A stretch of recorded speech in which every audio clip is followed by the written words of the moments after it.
The city streets stretched out before Amelia like a dimly lit labyrinth, bathed in the glow of flickering streetlights. The weight of the day pressed heavily on her shoulders as she gripped the steering wheel of her sleek black Audi, navigating the quiet road home. The clock on the dashboard read 11:42 p.m., another late night spent sifting through case files, preparing for the legal battle that awaited her in court the following morning. The Thompson case had consumed her week, complex prosecution tangled in bureaucracy and veiled corruption. Yet, despite her exhaustion, her mind refused to rest. She rolled her shoulders, exhaling slowly as a slow jazz tune hummed softly from the speakers. Then red and blue lights exploded behind her. Her stomach twisted into a knot. She glanced at the rearview mirror. A police cruiser tailed her, its headlights glaring. She knew she hadn't violated any traffic laws. She had signaled every turn, obeyed every speed limit. Still, she felt the familiar pang of apprehension settle deep in her chest. Not again. Amelia inhaled sharply, keeping her face neutral as she pulled over to the curb.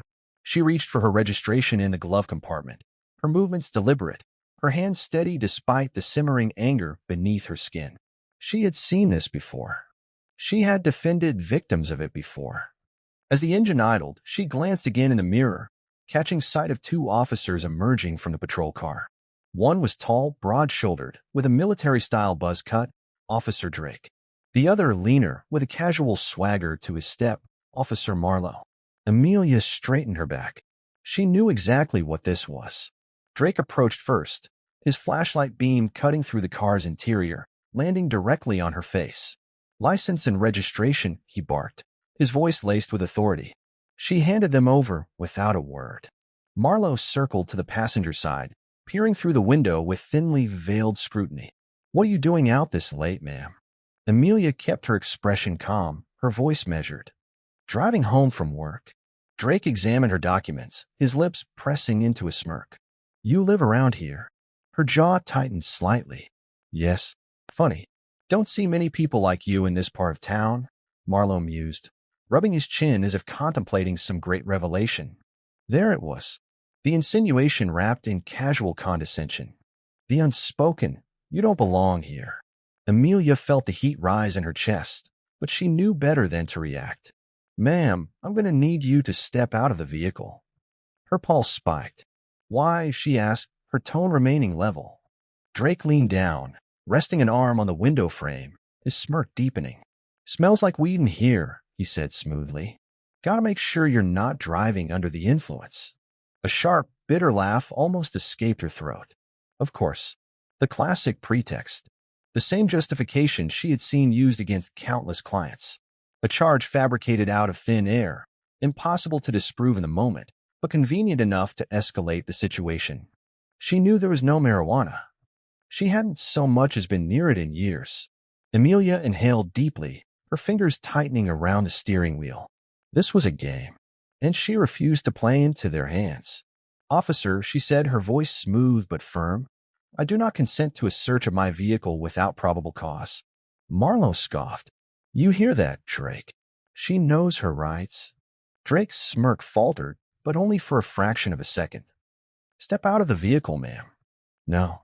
She hesitated, just for a moment, calculating. There were no witnesses on this empty stretch of road. The nearest gas station was 2 blocks away.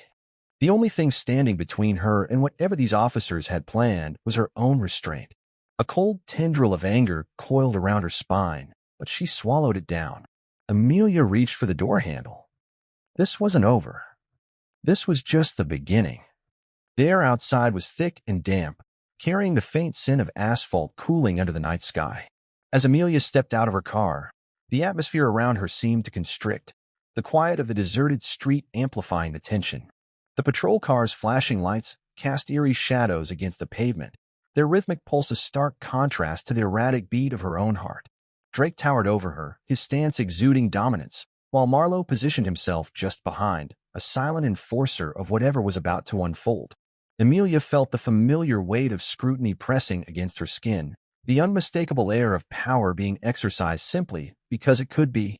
Drake took a deliberate step forward, his eyes scanning her with something that resembled amusement. "Hands where I can see them," he instructed, his tone devoid of patience. Amelia complied, raising them slightly, keeping her movements slow, measured. She knew how easily the narrative could shift, how one sudden motion, one misplaced word, could be twisted into a justification for escalation. Marlowe took the opportunity to step closer, circling her like a predator, gauging its prey. "You nervous, ma'am?" he asked, his voice laced with mock concern. Amelia exhaled through her nose, willing herself to remain composed. "Not at all." Drake gestured toward the car. "Mind if I take a look inside?" She met his gaze steadily. "I do, actually. As I said, I do not consent to a search." Drake exchanged a glance with Marlowe, a silent conversation passing between them, a smug understanding that her protest would mean nothing. "That's so," Drake muttered, shaking his head as though disappointed. Without another word, he turned her around, his grip firm but controlled as he pressed her wrists together behind her back. Cold steel clicked into place, the weight of the handcuffs a sharp, biting reality against her skin. Amelia's breath caught for just a second. Not from fear. No, not fear, but from the sheer predictability of it. "Resisting a lawful order," Marlowe said casually, as if reciting a grocery list. "Obstruction," Drake added, tightening the cuffs just enough for discomfort. Her fingers twitched, the bite of restraint sending a surge of anger through her veins. "This is unlawful detainment," she stated, keeping her voice level despite the fire burning in her chest. Drake scoffed. "Tell it to the judge." With a firm grip on her arm, he led her toward the patrol car. The rough texture of his fingers against her sleeve made her skin crawl, but she refused to let them see any flicker of weakness. The back seat was as claustrophobic as she had imagined, cramped, the plastic divider up front a physical reminder of her supposed place in this situation. Marlowe slid into the driver's seat, adjusting the rearview mirror to glance at her, an almost amused smirk playing at his lips. "Long night ahead, sweetheart." She didn't respond. She wouldn't give them the satisfaction. The drive was slow, deliberate. The silence in the car was heavy, punctuated only by the occasional crackle of the radio, dispatch relaying calls that were of no concern to the two officers. Instead, they engaged in casual conversation, as though she were nothing more than an inconvenience, just another statistic to be processed before sunrise. "We should have just cited her," Marlowe mused. "Nah," Drake replied, figured she could use the lesson. A lesson? Amelia turned her gaze to the window, watching the city lights blur past. She had spent years fighting cases exactly like this. She had built her career dismantling the very tactics now being used against her. And yet, here she was on the other side of the bars. Her fingers curled into fists against her lap. It was almost poetic. Almost. The precinct loomed ahead, a stark gray building with buzzing fluorescent lights that washed everything in an artificial glow. The car slowed to a stop, and within moments, the door beside her was yanked open. Drake hauled her out with practiced ease, his grip still unnecessarily firm. The station was alive despite the late hour. Officers milled about, some engrossed in paperwork, others engaged in quiet chatter. Yet, as Amelia was led through the entrance, a few heads turned, recognition flickering in some eyes, curiosity in others. But no one intervened. The desk sergeant barely glanced up as they processed her in, her personal belongings stripped from her one by one. Phone, wallet, what? Each item placed in a plastic bag, labeled, and set aside as though she had already been convicted. "Sign here," a disinterested voice instructed, shoving a clipboard in front of her. She did, because she had no choice. Minutes later, she was ushered down a dimly lit hallway, the air growing staler with each step. The holding cell was small, lined with metal benches that had seen better days. She barely had time to take it in before the bars clanged shut behind her, the sound reverberating through the empty space.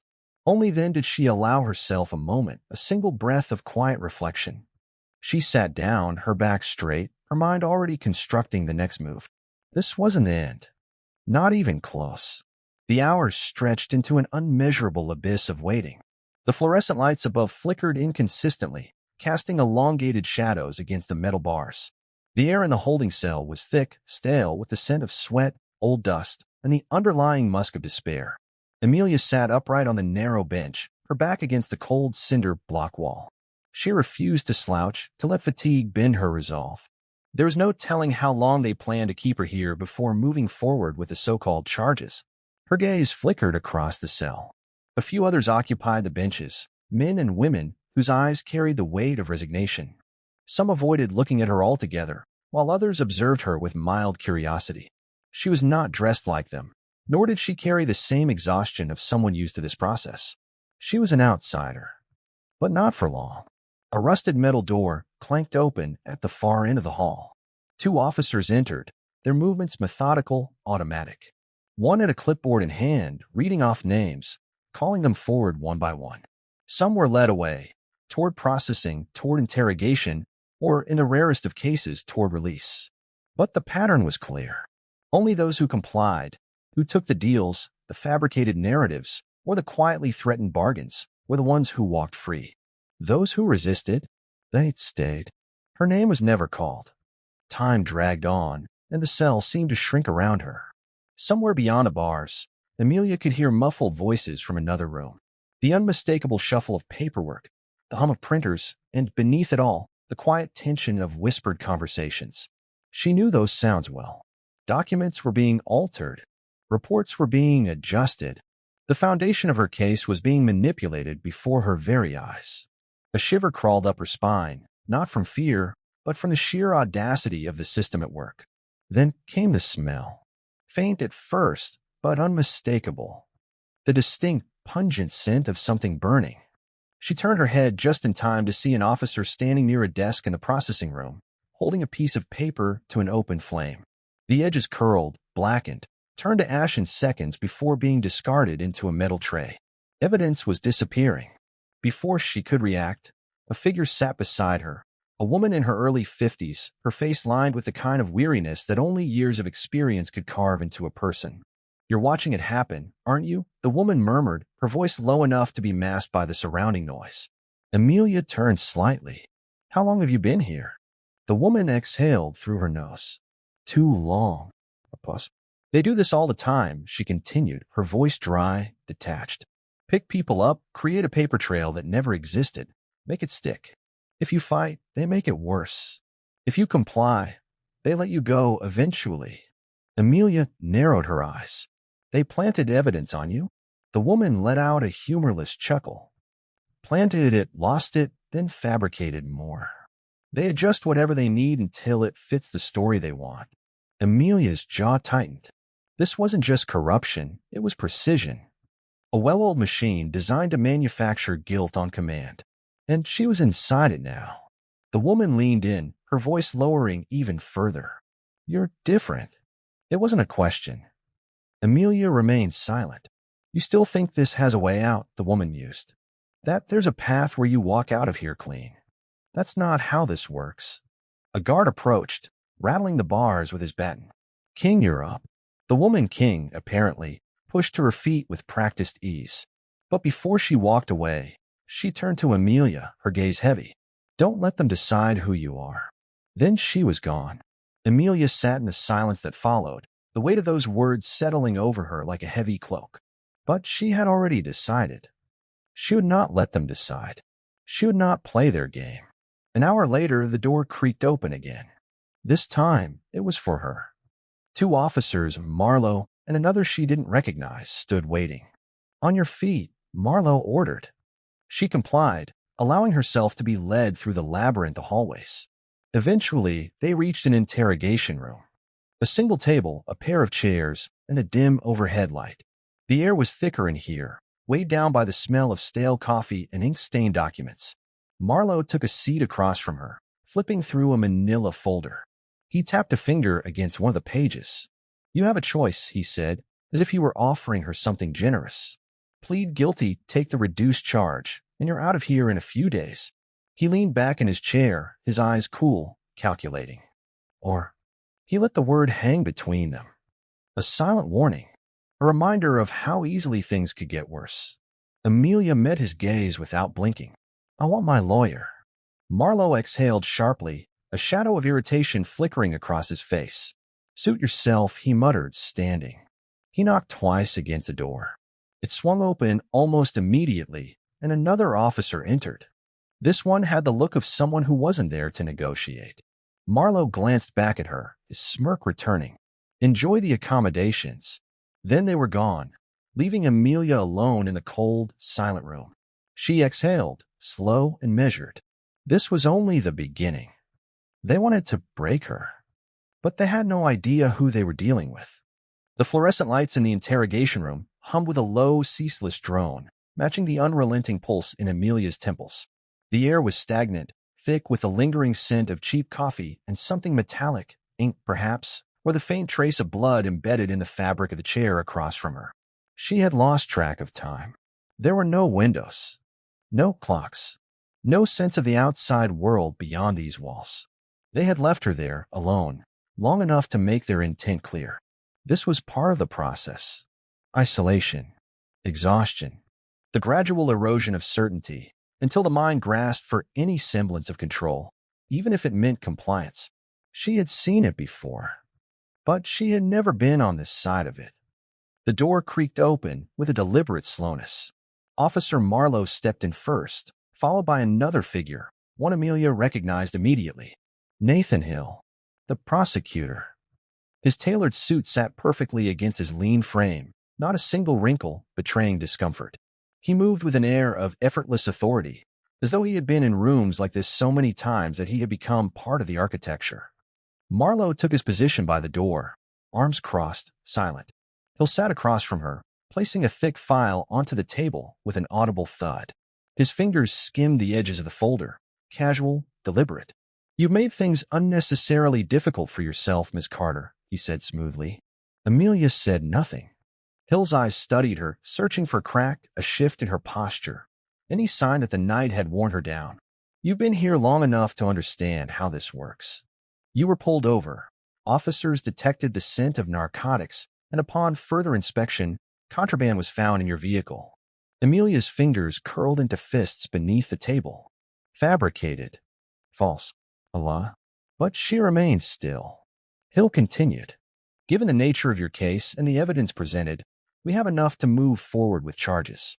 Possession with intent to distribute carries a minimum." Amelia leaned forward slightly. "I want my lawyer." Hill's mouth pressed into a thin line. "You are, of course, entitled to legal counsel," he replied. "However, considering the circumstances, I strongly advise against unnecessary escalation. A plea deal is on the table. Take it, and this can be over quickly. A few years, reduced sentence. Refuse, and—" He let the words linger, unfinished. Amelia exhaled slowly through her nose. They wanted her afraid. They wanted her desperate. They wanted her to believe that fighting would only make it worse.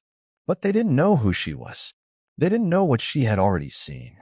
She leaned back, arms crossing loosely over her chest. "No plea." Hill studied her for a long moment, then exhaled through his nose, as though disappointed. He closed the folder, pushed back his chair, and rose to his feet. "Then I'll see you in court." He walked toward the door without another word, Marlowe trailing behind. The door shut. The lock clicked into place, and Amelia let out the breath she had been holding. The courtroom was colder than she expected. A sterile kind of cold, not from temperature, but from the heavy weight of power embedded in the walls. She was led inside in handcuffs, the metal biting into her wrists, though she refused to let it show. The gallery was sparsely occupied. No family, no friends. Only a few scattered individuals, likely here for their own cases. At the front of the courtroom, behind the polished mahogany bench, sat Judge Carlisle. She had seen him before. A man whose reputation preceded him. Unyielding. Traditional. A firm enforcer of law and order. In other words, the worst possible judge for a case like hers. To his right, seated at the prosecution's table, was Nathan Hill. His confidence was tangible. He already believed the outcome was secured. Because in most cases like this, it was. Amelia was led to the defense table. Her chair was hard, the armrest cold. Across the room, Hill was already standing, buttoning his jacket, ready to present the state's argument. Judge Carlisle's gavel struck once, the sharp crack echoing through the silent chamber. Case number 84736. The state versus Amelia Carter, he announced, his voice. Sarah Miller had seen enough of these cases before. Stories of people being stopped without cause, dragged into a system designed to break them down, and forced to either accept their fate or fight a battle they could never win. She had been covering these injustices for years, yet every time she saw another person swallowed by the machine, she felt the same fury boiling in her veins. That morning, as she sipped her lukewarm coffee in a dimly lit newsroom, her email inbox chimed with a new message. The subject line read, "You need to see this." Attached was a blurry video, shaky, grainy footage taken inside a police station. The camera lens barely caught the scene, but the audio was clear. Officers laughing. A voice rough and amused, saying she's got no chance. Just another one for the quota. Sarah frowned, replaying the clip, noting every detail. The timestamp was from last night. Her fingers danced across the keyboard, cross-referencing names, locations, previous reports. Then she saw it, Amelia Carter, arrested on charges that made no sense. The case smelled of something bigger. She reached for her phone, dialing a number she had memorized years ago. After a few rings, a gruff voice answered. "Miller, it's happening again," she said without preamble. "Another one. Same precinct. Same tactics." Pause, then a sigh. "What's the name?" "Amelia Carter." The silence on the other end stretched for a beat too long. "Carter? You sure?" Sarah's pulse quickened. "Why? Who is she?" The man hesitated before responding. "If it's the same Amelia Carter, she's not just another victim. She's a lawyer. And a damn good one." Sarah's breath caught. A lawyer. That changed everything. This wasn't just a random act of racial profiling. This was calculated. She ended the call, grabbing her notepad, stuffing her bag with essentials. If this was what she thought it was, then she was running out of time. Sarah spent the rest of the day chasing leads. She interviewed a woman named Sandra King, who had been arrested in the same precinct under suspiciously similar circumstances. Sandra recounted how officers had fabricated evidence against her, how they had intimidated her into pleading guilty to a crime she didn't commit. "They took my phone," Sandra murmured, eyes darting nervously as she spoke. "Did the same to her, didn't they?" "That's what they do." No phone, no lawyer, no way out. Sarah took notes feverishly, her mind racing. Later, she met with a public defender who had handled similar cases. He looked exhausted, his desk cluttered with files. "You know how this works," he told her, rubbing his temples. "They arrest people, stack up charges, set ridiculous bail amounts. Most can't afford a fight, so they take a plea deal. It's a system designed to churn out convictions, not justice." Sarah clenched her fists. By evening, she had a timeline. She had names. She had proof that this wasn't just about Amelia. This was a machine, and someone had to shut it down. Her next stop was Marcus Taylor. Federal agent. Persistent. Uncompromising. He had been investigating corruption in law enforcement for years, but with little progress. When she met him at a rundown diner, he barely looked up from his coffee. "If you're here, it means you have something worth my time," he muttered. Sarah slid a file across the table. "I have more than that." He flipped through it, his face unreadable. As he reached the final pages, his grip tightened. "Damn," he whispered. Sarah leaned in. "You've been after them, haven't you?" Marcus nodded slowly. "For a long time. But I need something solid, something I can take upstairs." She exhaled. "Then you're going to want to see what I have next." They sat in silence as the weight of the moment settled between them. If they moved forward, there was no going back. And for Amelia Carter, time was running out. That night, Sarah's article was nearly ready. She had drafts open, notes scattered across her desk. The headline pulsed on her screen. Systematic Corruption. How One Lawyer May Unravel a Web of Injustice. She hesitated, staring at the blinking cursor. If she published this, it would start a war. Her fingers hovered over the keyboard. Then, with a deep breath, she pressed send. Amelia sat on the cold bench of the holding cell, her fingers gripping the fabric of her worn-out dress pants. The air smelled of disinfectant and stale sweat, the low hum of distant voices blending with the occasional clang of metal doors. She had spent enough time in courtrooms to recognize when the odds were stacked against someone, but now for the first time, she was the one caught in the machine. Her mind worked tirelessly, running over every detail, every interaction. She had seen how the officers exchanged glances when she questioned them, how the judge had barely let her speak, and how the so-called evidence had materialized out of nowhere. None of this was a coincidence. Someone, somewhere, had decided that she was a threat. She lifted her head as footsteps echoed down the hall. The guards rarely spoke to the detainees unless it was to bark an order, but this time something was different. One of them unlocked the cell and motioned for her to follow. She squared her shoulders. When they led her into a dimly lit interrogation room, she wasn't surprised to find Prosecutor Nathan Hill sitting across from her. His suit was crisp, his tie perfectly knotted, but there was something in his eyes, an edge of unease, masked beneath his usual self-righteous demeanor. He folded his hands on the table.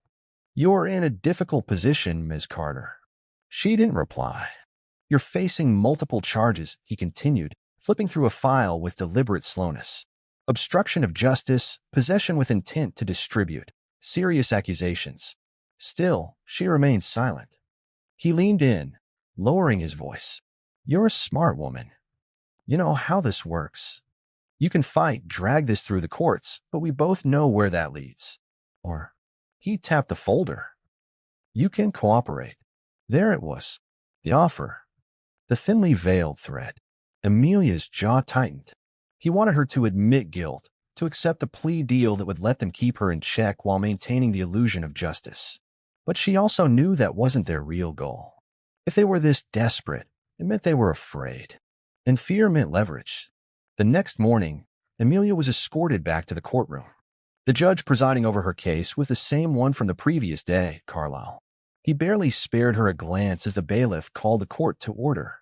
She scanned the room.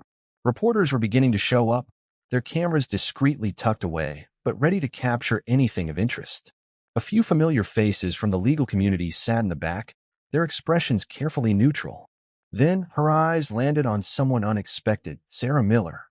The journalist had positioned herself near the front, her notebook open, pen tapping lightly against the page. Amelia didn't allow herself to react, but inwardly, hope flickered. Something was happening.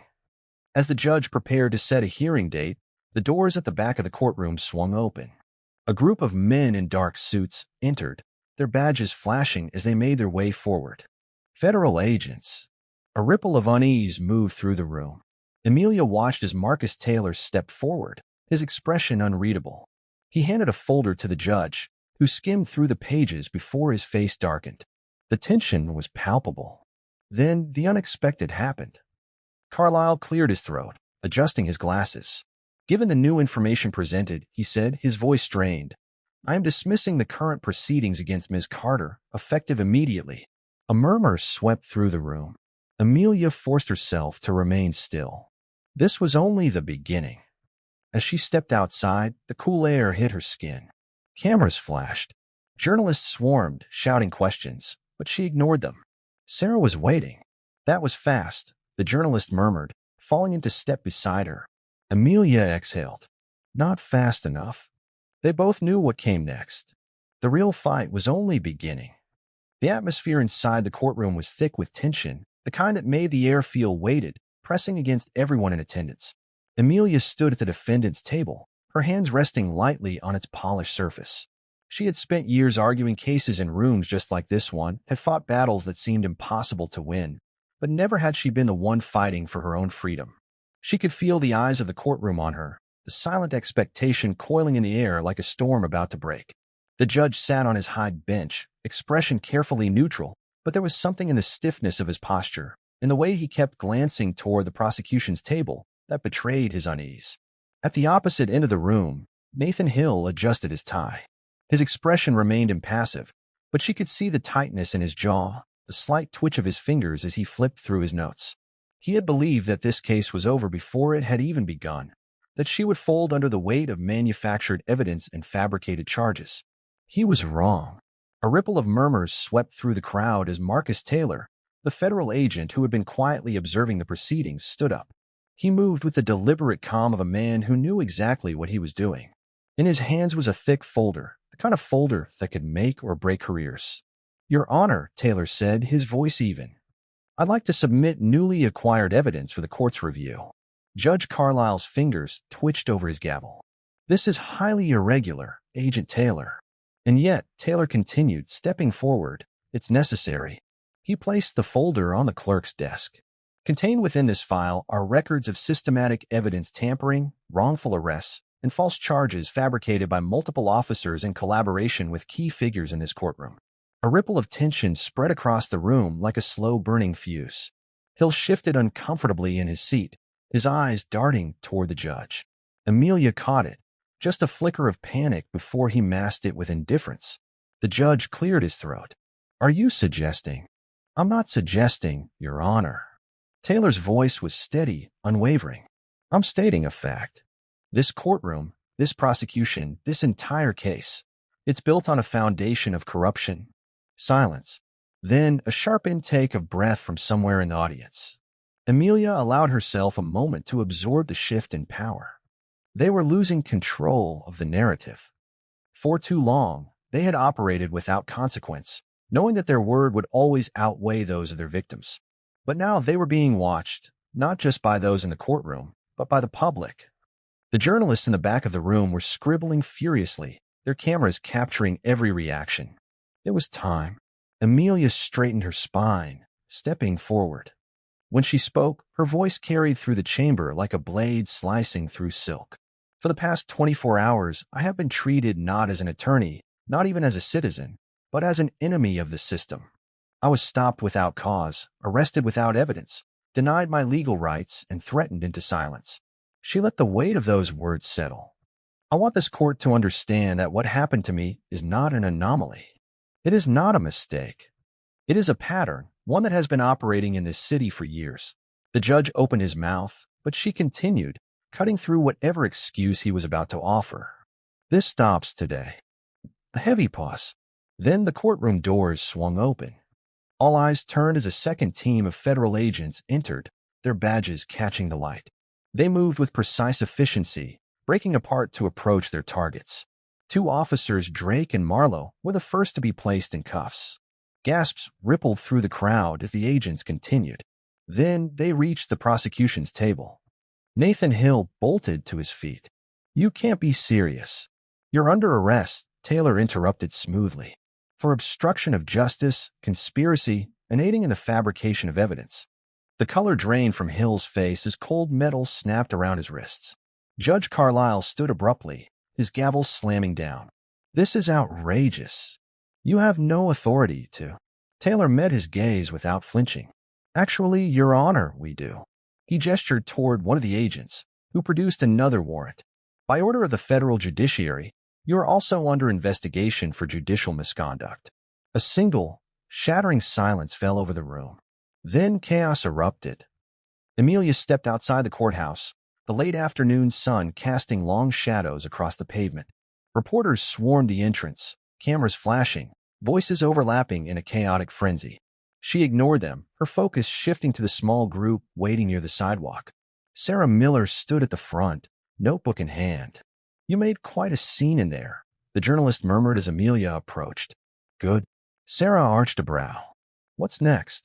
Amelia exhaled, scanning the horizon, the weight of the moment pressing against her ribs. "Now," she said, "we rebuild."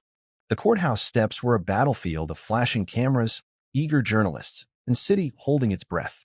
The story that had unfolded inside those marble walls was already spreading like wildfire, each update rippling across television screens, social media feeds, and front-page headlines. Amelia stood in the eye of the storm, her pulse steady despite the chaos. She had spent years fighting legal battles, advocating for justice within a system designed to suppress it, but never had she experienced something like this, a moment where the entire system cracked open for all to see. Beside her, Sarah Miller was already on the phone, feeding the breaking news to her contacts. Her sharp eyes scanned the crowd, gauging reactions, analyzing who looked relieved, who looked nervous, who looked like they were already trying to spin a new narrative. A few feet away, Marcus Taylor watched as the arrested officials were escorted into police vehicles, their faces pale and drawn. Judge Carlisle, the once untouchable figure of the courtroom, had his wrists bound in federal-issued cuffs, his expression frozen between rage and disbelief. Prosecutor Nathan Hill was no better, his carefully constructed persona of authority now crumbling in the face of his own downfall. As Drake and Marlowe were pushed into the back of a black van, one of them, Marlowe, turned his head just enough to glare at Amelia. There was something venomous in his eyes, something that screamed that this wasn't over. But Amelia didn't flinch. She had seen men like him before, men who thrived on power, who believed they were untouchable until a moment reality proved them wrong. The news anchors were already summarizing what had happened. Federal agents have arrested multiple law enforcement officers, a district attorney, and even a sitting judge in what appears to be a massive corruption scandal unfolding right here in our city. The case of Amelia Carter, a prominent defense attorney wrongfully detained, has shed light on a deeply rooted system of racial profiling and judicial misconduct. Calls for systemic reform are growing louder as more cases of wrongful prosecution come to light. It was happening. For so long, the truth had been buried beneath layers of bureaucracy, secrecy, and intimidation. But now it was unraveling for the entire world to see. Sarah finally ended her call and turned to Amelia. The city's already reacting. The mayor's office just announced an emergency press conference.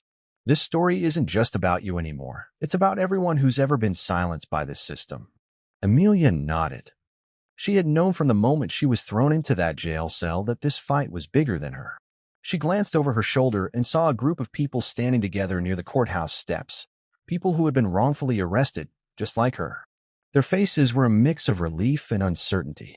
They had spent years, even decades, trapped in a system that never gave them a fair chance. Now they were finally seeing cracks in the foundation of their oppression. One man, an older gentleman with graying hair and deep lines carved into his face, stepped forward hesitantly. "Miss Carter, does this mean things are finally going to change?" She met his gaze, knowing that a simple answer wouldn't be enough.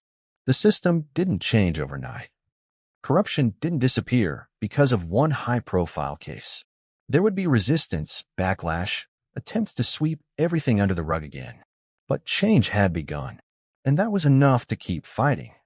"They won't be able to hide this," she said, "and we won't stop pushing until real justice is served." By the evening, the city was alight with protests and demonstrations.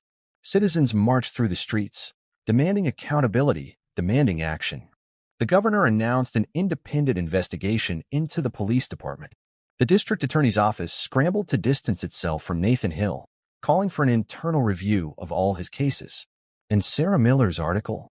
It was everywhere. Her deep dive into the corruption scandal exposed years of wrongdoing, innocent people being convicted on fabricated evidence, officers manipulating arrests to meet quotas, judges prioritizing political gain over justice. By midnight, networks were broadcasting Amelia's courtroom revelation on a loop. For the past 24 hours, I have been treated not as an attorney, not even as a citizen, but as an enemy of the system. Her words had become a rallying cry. The following week, Amelia met with Sarah and Marcus Taylor in a quiet cafe on the outskirts of the city. "So what happens now?" Sarah asked, sipping her coffee. Marcus leaned back in his chair, exhaling slowly. "The DOJ is preparing a formal case against multiple officials. It's going to take time, but with everything we have, there's no way they walk away from this." Amelia tapped her fingers against the table, considering her next move. "And the people who were wrongfully convicted?" Marcus hesitated. "That's where things get complicated. Each case will have to be reviewed individually, which means some people might still be waiting years for justice." That wasn't good enough. "Then we start something bigger," Amelia said. Sarah raised a brow. "Bigger than exposing one of the worst corruption scandals in recent history? Bigger than just exposing it," Amelia clarified. "Fixing it." Marcus tilted his head. "What do you have in mind?" "A foundation," she said, the idea forming as she spoke. "A legal network dedicated to reviewing wrongful convictions, providing legal aid to those who can't afford proper representation, forcing real oversight into these systems." Sarah leaned forward, intrigued. "You're talking about a full-scale movement." "I'm talking about making sure this never happens again," Amelia said. Silence settled over the table for a moment, but it wasn't uncomfortable. It was the silence of understanding, of shared purpose. Then Marcus chuckled, shaking his head. "You really don't stop, do you?" She smiled, but there was no humor in it, just determination. "Not when there's still work to be done." Over the next few months, Amelia's foundation took shape. The funding poured in from activists, organizations, and even private donors who had been moved by her story. Judges and prosecutors who had once turned a blind eye now found themselves under scrutiny. Laws were challenged. Cases were overturned. And for the first time in a long time, people who had been silenced finally had a voice. The fight wasn't over. It might never be over. But as Amelia walked through the doors of her new office, Past the teams of lawyers and advocates who had joined her cause, she knew one thing for certain. Justice had begun.